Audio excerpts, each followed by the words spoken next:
વડોદરા શહેરમાં ફતેગંજ વિસ્તારમાં ગત રાત્રે મારામારીનો બનાવ સામે આવ્યો છે, જેના સીસીટીવીના આધાર પર ફતેગંજ પોલીસે આગળની તપાસ હાથ ધરી છે.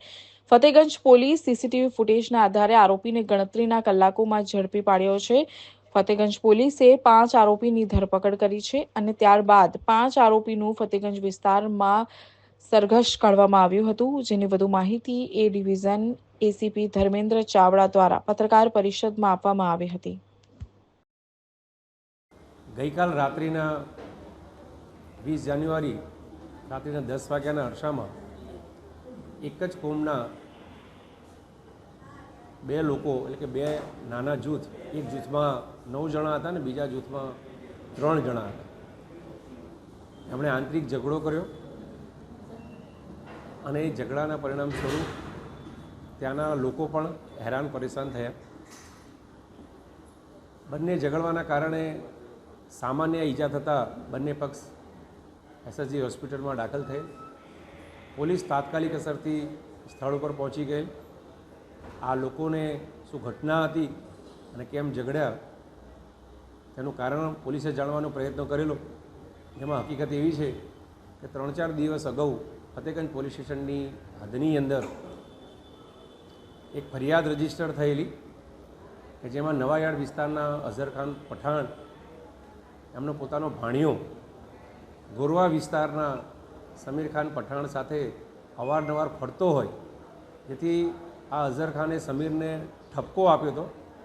તે મતલબે 3 દિવસ અગાઉ ફતેગંજ પોલીસ સ્ટેશનની અંદર સામાન્ય મારામારીની ઘટના ઘટેલી, જેના કામે પોલીસે જે તે વખતે 4 આરોપીઓની ધરપકડ કરેલી.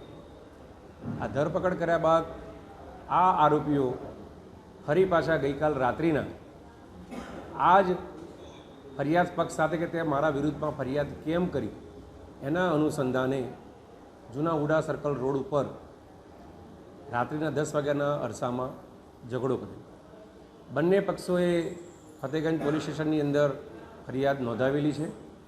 એમાં એમની ફરિયાદ મુજબ એક ફરિયાદની અંદર 9 આરોપીઓ એમણે દર્શાવેલા છે અને બીજીમાં ફરિયાદ છે એમાં 3 આરોપી દર્શાવેલા છે. કુલે 12 આરોપી છે. એમાં કુલ 6 આરોપીઓની પોલીસે ધરપકડ કરેલી છે. આ ધરપકડ કરેલા આરોપીઓ નદીમ સલીમ ખાન પઠાણ, ઓવેસ અબ્દુલભાઈ પઠાણ, અનુરાગ મિશ્રા, સમીર પઠાણ, સાજીદ પઠાણ, એઝાદ શેખ. આ તમામ આરોપીઓ ગોરવા વિસ્તારના છે. બાકીના જે 3 આરોપીઓના નામો છે, શાન પઠાણ, મોહમ્મદ પઠાણ અને અઝહર પઠાણ, એ 3 નવાયાર્ડ વિસ્તારના છે, જે હાલ હોસ્પિટલાઇઝ છે. એમની સારવાર ચાલુ છે. એકંદરે તમામ આરોપીઓ આજે હોસ્પિટલાઇઝ આરોપીઓ છે એ પણ હોસ્પિટલમાં ગાર્ડ હેઠળ છે, પોલીસ ગાર્ડ હેઠળ છે. બાકીના 6 આરોપી હાલ પોલીસ કસ્ટડીમાં છે. આ ગુના પાછળ એમણે જે પણ ગાડી વાપરી છે એ 4 વ્હીલર એટ્રોસ કાર પણ પોલીસે કબજે કરેલી છે. એક 2 વ્હીલર વપરાય છે પણ એ પણ એની કબજે કરવાની કાર્યવાહી હાલ ચાલુ છે. જે લાકડી, ચપ્પુ, પાઇપનો ઉપયોગ કર્યો છે, બેલ્ટનો ઉપયોગ કર્યો છે, એ પણ પોલીસે કબજે કરવાની કાર્યવાહી હાલ ચાલુ છે. કોઈપણ આરોપીને કોઈ પરિસ્થિતિમાં છોડવામાં નહીં આવે. સખતમાં સખત કાર્યવાહી કરીશું. એમનો ભૂતકાળ આપણે તપાસી રહેલા છે. એમાં માત્ર એક જ આરોપી એવું છે કે જેના વિરુદ્ધમાં અગાઉ ગુના રજીસ્ટર થયેલા છે.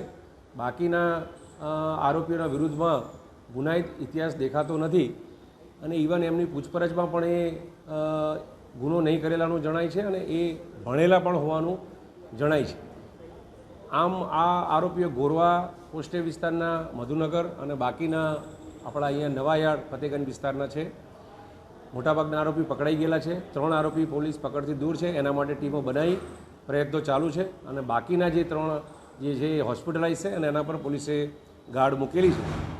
સખતમાં સખત કાર્યવાહી પોલીસ કરશે અને એમાં કોઈપણ સૂક્ષ્મ લૂપ પણ ન રહે અને સારામાં સારી પોલીસ કાર્યવાહી કરે અને આરોપી પણ યાદ રાખે એવી અમે પોલીસ કાર્યવાહી કરીશું.